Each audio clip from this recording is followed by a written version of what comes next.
Hey, you're here. I'll catch up with you. Sorry, I'm just on my way out, but your workstation's at the back over there. It should be all set up on the network, but let the guys know if it isn't. From there, you can access all the data you need to help us direct development of the car. Get yourself settled, and then head out to practice when you're ready. I'll catch up with you later, okay? Welcome to your new team. McLaren are one of the most successful teams in the sport, and they've reinvented themselves over the past few years. They demand excellence from all areas of their organization, and they'll expect you to integrate yourself and get up to speed from the first race. Well, it's time for maybe a little bit of a change of pace, something a little more organized than the scatterbrained adventures of Time Loop. No plot lines here, just championship points. Change of ideas for the Red Hot Racing circuit that was previewed on the channel, and that preview has since been taken down. The new Red Hot Racing circuit isn't going to be on NASCAR at all. It's going to be on Formula 1 2019. And there's a lot of stuff to go through over this game, that's for sure.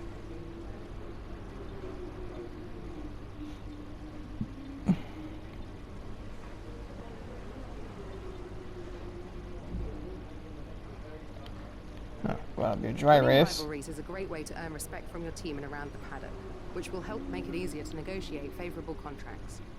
Your first rival is always your teammate, but you can choose who to declare as your second.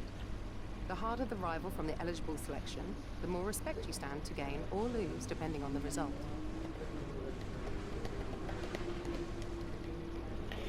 So these are the contract goals. I'm also expected to be a bit of a sportsman more than a show-off, probably because McLaren's been around for so long.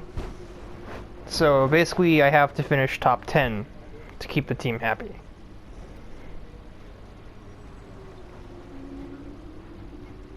This game has a research and development tree as well, and it's I wouldn't say it's autonomous, but it's not exactly something like complicated. There's 4 different areas of the car you can upgrade, and each one is, you know, basically pretty similar idea of what each thing does. This is something important to get. Chassis department is responsible for the overall mass of the vehicle and how it's distributed. Additionally, the brakes and lifespan of the tires can be enhanced. So this is for general handling and vehicle weight. Also brakes and tire wear. Aerodynamics department is responsible for the development of the front and rear downforce properties, as well as minimizing drag and improving the effectiveness of the DRS system.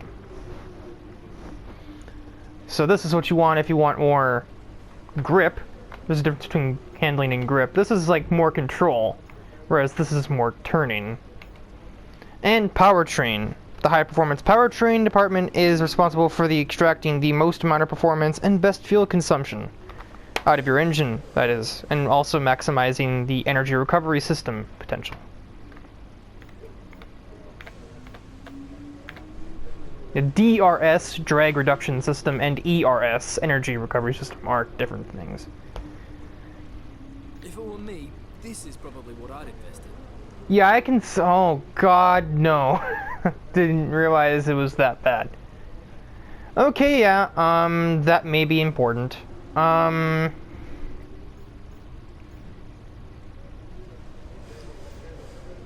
do you think of this one? Oh, we're decent in chassis, and we're 4th best in aerodynamics. I don't really think I need to worry about aerodynamics just yet, but something here would be probably a little helpful. And save some for later. I'll explain the currency in a moment. There's a lot to go over. I will be doing a little bit of gameplay here later in the video. Compare the other cars. Durability management, yes, parts in this game wear over time. Essentially, to avoid penalties, these 3 combustion engine units have to get me through the entire season. Although it's very unlikely that I'll do that. just because that's just how the game works. And also gearbox allocation. The game uses a practice 1 for practice 1 and 2, and then this is for FP3 qualifying and racing. And then tire selection. Reds are soft tires, yellow are medium tires, and white are harder tires. Am I lost? Oh, I can't look at the standings because there are no standings yet. That's what it is. I was going to try and find the driver list and name off the drivers in the series. But I can't do that if I can't look at the driver list.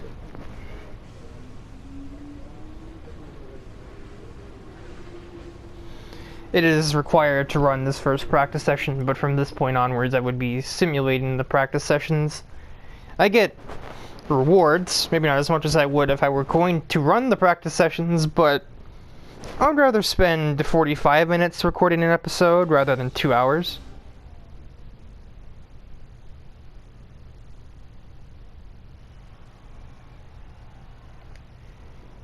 This first race of the season is always quite difficult for us trackside, and for those back at the factory as well, as it's the first time the car has run since winter testing. The more consistent mileage you can get in these sessions, the happier we'll be. The guy didn't even introduce himself. I thought he was supposed to do that. Oh, he did in the messengers. The emails. Right. Okay, so I don't know, I'll just do race director. That's the way to look at it without time passing on me. So, well, every Formula 1 race is going to have the same 20 drivers, just like every NASCAR heat race would have the same 40 if I were doing the series on that. So every character will be in every race. They may not finish every race, but they'll start every race. Let's see, we'll just run down this kind of out of order fiasco here. First driver on the list, and everyone's personal favorite, to be perfectly honest, Daniel Ricciardo. In this series, though, that's Marissa, my teammate, or Marissa Kurosame from Toho Project. Matches the color scheme, I suppose, of Renault. Lando Norris, my teammate, will be Kurt Wilde. Sebastian Vettel, that is Reimu Hakurei, also from Toho Project, the main character of the series. Kimi Räikkönen, that'll be Sayori from Doki Doki Literature Club. Roman Grosjean, that'll be Thrasher, a personal friend of mine. He's been in a couple of Time Loop episodes. Pierre Gasly, not Gasly, pretend it's a Z, that is Sonic the Hedgehog, as opposed to what the fast food restaurant me. Sergio Perez, that's Natsuki, also from the Literature Club. Charles Leclerc, stupid Europeans. It clearly says Charles, but it's pronounced Shaw. Like, there's literally like 4 letters that don't exist, and then 2 that are pronounced differently. And then the C also doesn't exist. But that is Amy Rose. And let me tell you, it's a relief to say that name instead of his actual name. Lance Stroll, that'll be Blossom, Powerpuff Girl. Where the Blossom is there? Kevin Magnussen, that is Shadow the Hedgehog. Alexander Albon, that is Suaka Maria. Maria? No, I think it's Moria.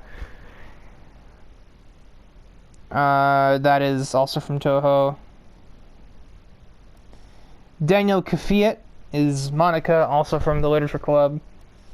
Nico Hulkenberg is Taylor, another friend of mine.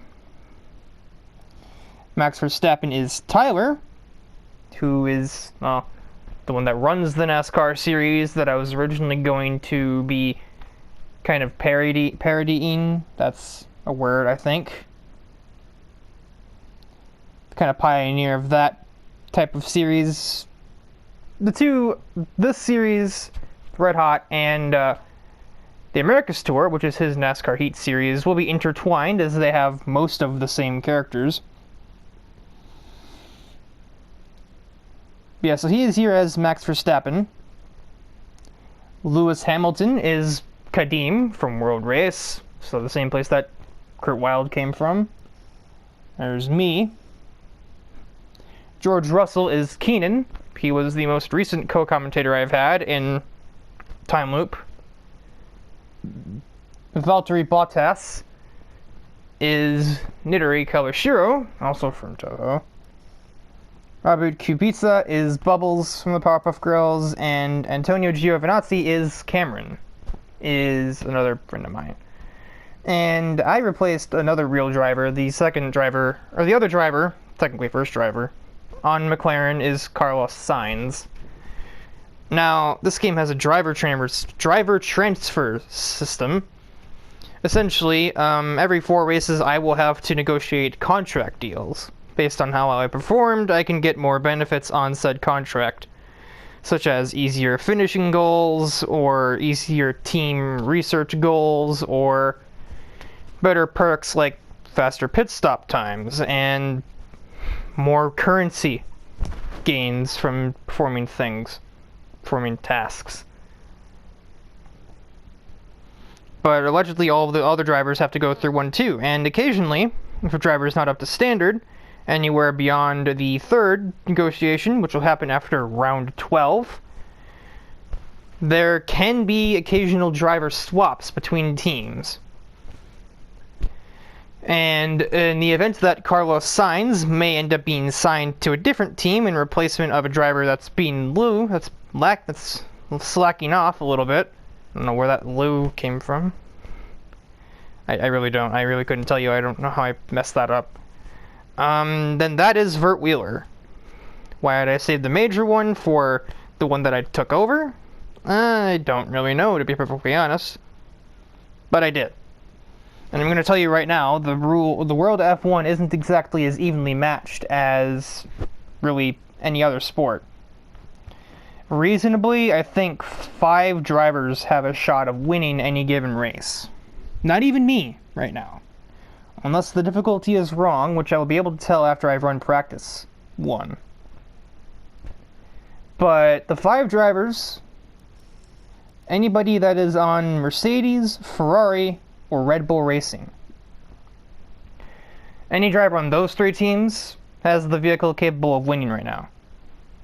If you're me, or my teammate, or anybody on like Racing Point, or Williams, or Alfa Romeo Racing, odds are not very good. In real life, Lewis Hamilton dominates Formula 1, so expect to see Brian Kadim, of all people, be the one to crush the competition on a regular basis.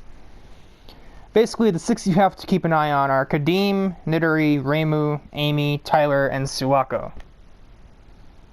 I might be competing for like 7th or 8th a lot, because the McLaren is like the 5th or 4th best car in the sport right now. But I'm assuming the difficulty is correctly adjusted, I shouldn't be anywhere close to winning a race. Now, all that extra stuff out of the way, let's actually play the game. Car setups are absolutely integral in this game. You really won't get very far without them. Not only because they make the car go faster, but sometimes it's even just for the fact of stability and control of the vehicle. We'll make the changes you requested. Hi, Jeff. And here is how you'd gain resource points for the most part. Each of these 6 different programs, and also little bonus objectives the game will give me,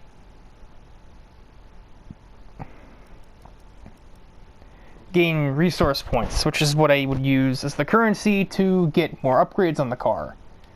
So the more practice programs I would do, the faster I can develop the car, and I can catch up to Red Bull, Mercedes, and Ferrari. I'm not actually doing them. It's tempting to focus entirely on the race, but we should put a bit of time aside. No more dialogue, Jeff. Only driving.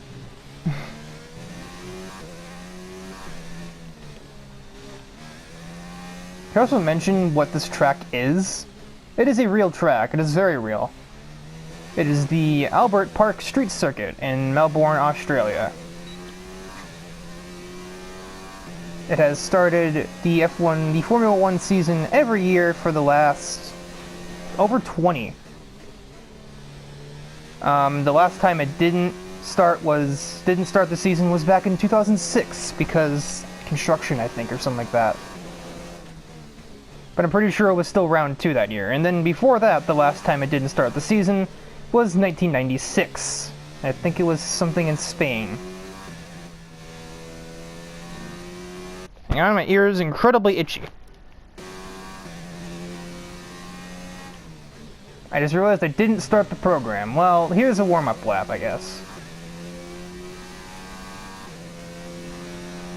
I guess it's probably not a bad thing, because then I can give an introduction to the track itself. And yes, I have a racing line on, because honestly, trying to pick out braking points when there aren't good reference points, and given how precise you have to be in a Formula 1 car compared to the GT cars of Time Loop, yeah, no, I would like to... I make YouTube videos, not tragedies. Thank you very much.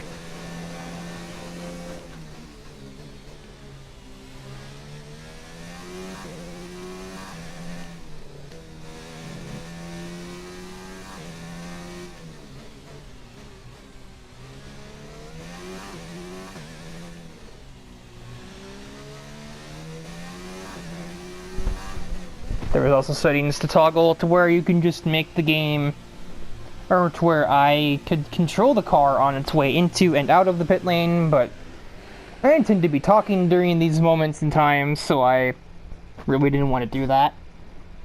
This is supposed to be mostly casual anyway. The focus here isn't supposed to be on my own driving abilities, it's more so supposed to be on the different characters taking the place of the F1 drivers. Just like Time Loop, and as is the, spirit taken from the original Hot Wheels stories of Keyblade's videos that these are all based on, originally. We're fourth in the speed trap, 190.2 miles per hour. And they say the engine isn't good. So let's actually start this challenge. This is essentially, it basically tests how well you can hold the correct lines through corners. Get used to the track's layout itself. And is pretty much always the first program, not test, this isn't Gran Turismo. Should almost always be the first one you do no matter what. Because it's also the easiest more often than not. The goal is to get through as many corner gates as quickly and precisely as possible. Remember to activate your DRS in the DRS zone as well. DRS zone is coming up. Get ready to open it. Distance is on your MFD. I forgot he would just explain what I have to do. I haven't exactly started a new season or career mode in this game in a while, so yeah, I'm liable to forget that he does that. That corner is really scary, by the way.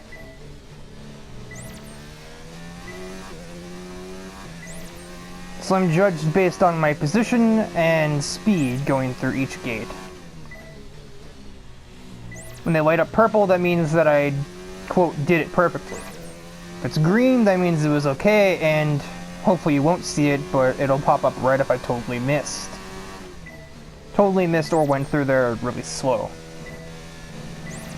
I also need to be judged on activating DRS, which opens the rear wing there, reducing the drag and increasing my top speed.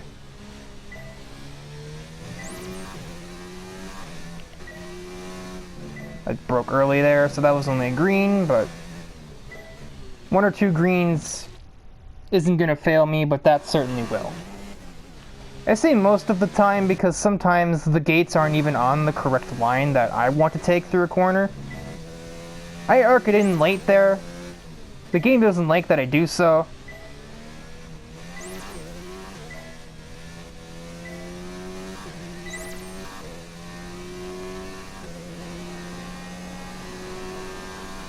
That's fantastic. You obviously have a really good understanding of this circuit.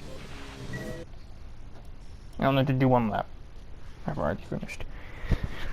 So, and yeah, I would hope to God that I do. I've been running this track how many times for how long now, Jeff? The other fun one to do, and this is probably the second easiest to do, to me.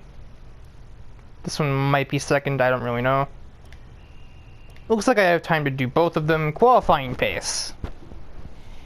I mean, I feel like I could explain this pretty easily. I also feel like it shouldn't be that. This shouldn't really need to be explained, but Jeff's gonna do it for me anyway in about, like, 20 seconds.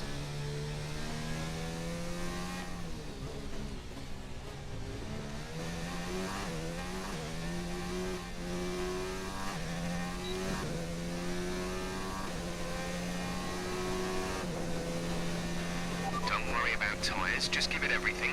In this test, we want to make sure we can lap close to our rival's pace. Oh, he does call it a test. Well, then, okay, then. The more I know.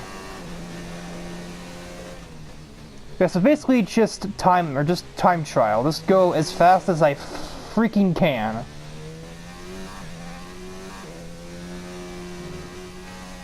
And don't hit those curbs on that corner. That's why I say that's sketchy.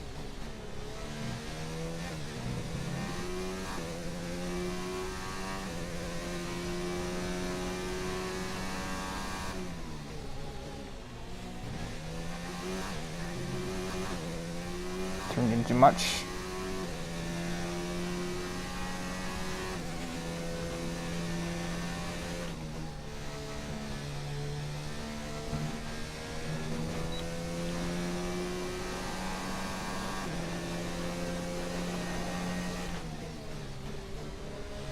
Oh. Marissa, you're mildly inconveniencing me. Or at least you may be about to be. Never mind. Oh, I missed! If that is what they're looking for. Well done. That lap beats our primary target time.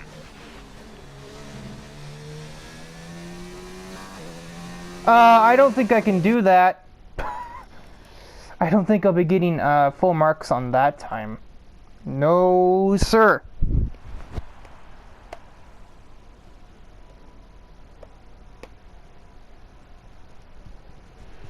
Yeah, they expect me to be faster than like the Red Bulls and such. If I'm to meet the purple goal, I don't think I'll be getting anywhere near that without cutting some corners. I can be penalized for that anyway, so that's not a good idea. And the third one, and I'm going to do in this practice session because I don't really think I'd have time for other ones. I may in the future show off the other three. But to be honest, they're really not all that interesting.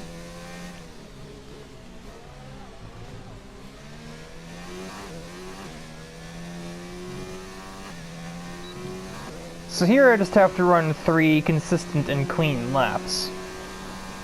Give us some consistent laps, please. We're looking for good data that we can work into the race strategy. So just drive natural, don't go too fast, don't, push the car overboard. Pun not intended.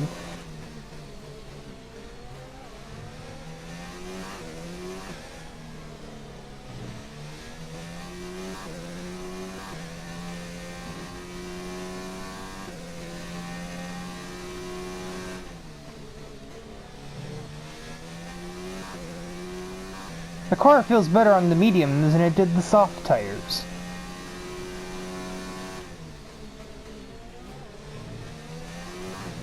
And an Alfa Romeo.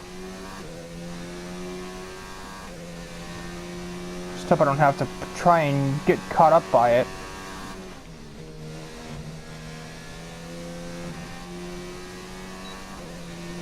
Yeah, I can be penalized if I decide to cut a corner. However, as long as I'm driving semi-normally, I shouldn't really have too many problems with doing so.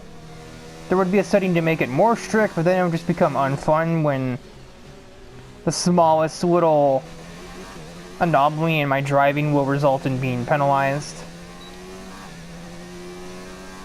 I'm not exactly a surgeon here, I don't quite have the precision for that. Okay, super job so far. We're getting great data. Stay focused. focused. Oh, traffic. I'm behind both Alfa Romeos. Well, Sayori's just getting out of the way. Not good, that's one less problem. However, Cam isn't. So this is a complication.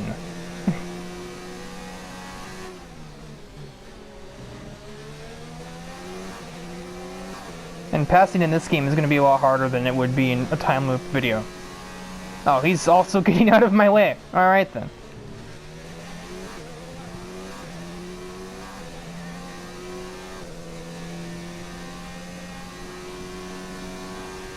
I guess the Alfa Romeo just recognized I was going fast. Yeah, that would have been a corner cut penalty if I were on the strict setting, but I'm not. Because I'm not going to sweat my butt off just trying to run a Formula 1 race.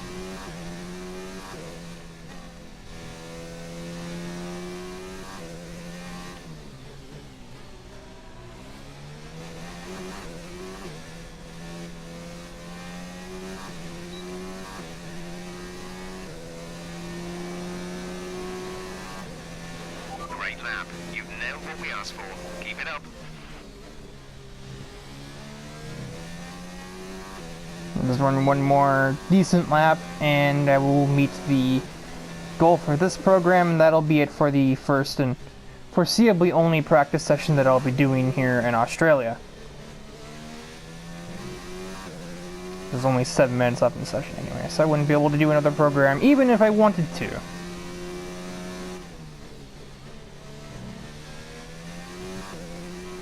And the fact that I'm on top of the tables, I don't really know. I guess we'll have to see if any of the fast guys are on soft tires or not. I'd also compare my my medium tire laps to what the top cars are doing. Like Suwako there, who is the second fastest time on the board right now.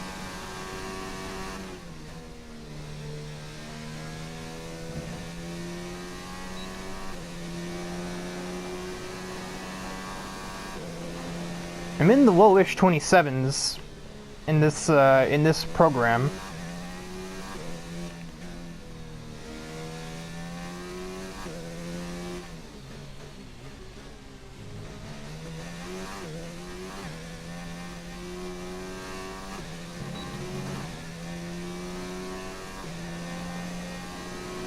Okay, I'm actually in the 26s. Okay, super job so far. We're getting great data. Stay focused.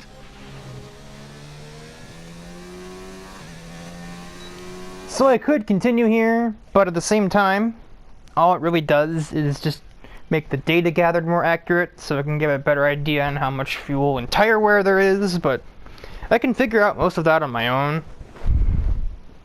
Average lap 26.601. I'm only 6/10 off of what Nidori is doing.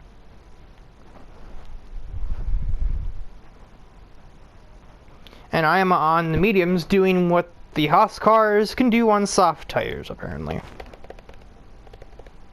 Of course, that's the average lap time. It's not even the fastest one I ran. Fastest one Best lap so far is a 1 minute 25.0. was a 26.2 or so. So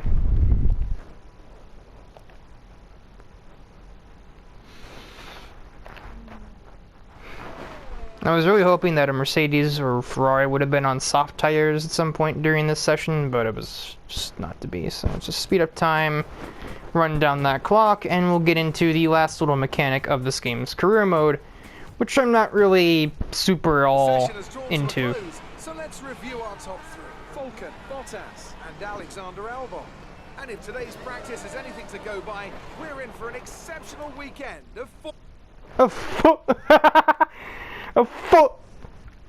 Yeah, of course, Falcon is my radio name. Here it is. The media press interviews. It's been a lot of hard work, but here you are making your debut in Formula 1. You must be thrilled. This answer literally doesn't mean anything. So how are you finding things at the team? Are you settling in?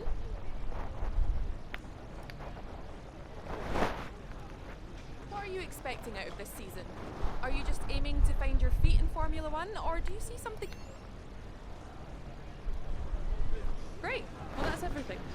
Yeah, those can get annoying later because if I've had rough sessions or something, they'll start asking about what's wrong with the car or something. Basically, there's a tutorial for it I'll try and find.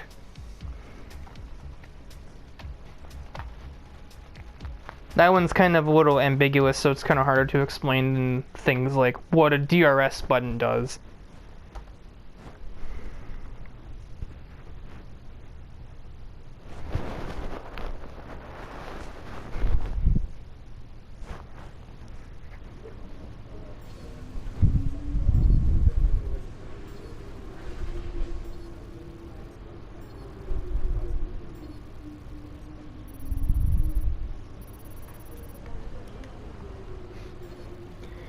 This reputation, if I ever seek to get a contract with a different team, which I might do, but I'm going to do the entire first season of this series with McLaren.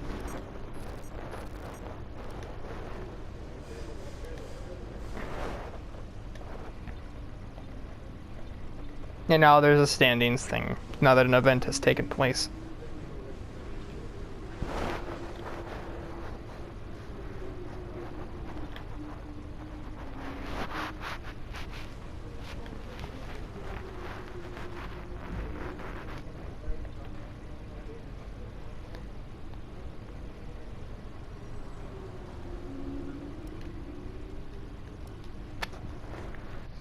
See, tutorials. I think there's one on the press. No, there's not. Well, great. But essentially, the press lady, her name is Claire, will ask questions after sessions based on things that happen. So if you win the field in a race, she'll be like, you're cutting your way through the field during these races. How are you doing it? And then your answer can affect the morale of the different research departments. So if you say like, oh yeah, because the power unit is so good, I was able to get through the pack very easily. Saying that will make your engine department happy with you, meaning that parts will have less of a chance to fail. Yes, part developments can fail. I think right now they're sitting like a 40% chance of not working each. So there's a chance I won't get anything in, albeit not much of one.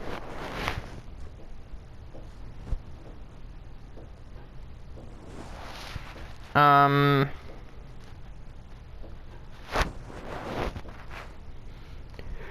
I might get all three that I like. Well, no, actually it's 40% chance each, but I didn't do anything with Aero. The durability upgrade cannot fail, but the engine upgrade and the chassis upgrade I did can fail. But it also makes the prices cheaper. However, if a race doesn't go your way, if you went down the field, or maybe you had a few collisions during the race, which is usually what happens because that's kind of just how this game works. At some tracks, the AI, they're not quite as brainless as, say, Gran Turismo 4, Gran Turismo Sport, or anything, but they aren't exactly brainiacs either, and they may sometimes run into you, and you get blamed for it because you're the player. The AI cannot possibly make mistakes. Computers do not make mistakes, I guess. They're robots. They're perfect. This is not Excel racers. And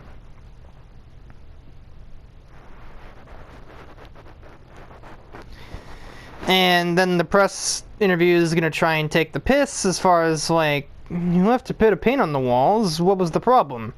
And unless you hit no comment, which is just going to tick off the media and make them ask even more pressing questions later,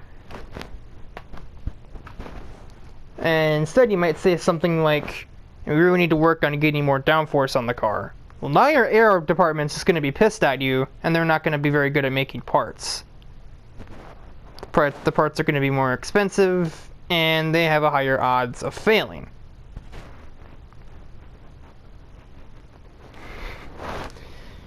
So yeah, that's why I'm not a big fan of the press system, because while it can be good, it can also really kick you in the ass for something that's not really your fault. So that is it for the sort of part 0, I guess, of Red Hot Racing Circuit. And I'm going to work on doing actual outros, but I'm not going to do any of the cringy, be sure to like the video and subscribe, because honestly that doesn't, I don't feel like that works any better for anybody else than it would for me. So until I can see credible evidence that not saying it makes a difference over saying it, I'm not going to say it, because I don't sell out. But yeah, in the next episode I'm going to be simulating the practice sessions, and I'll be doing the race and qualifying for it at the same time. Probably qualifying before it, because otherwise there's not really a point.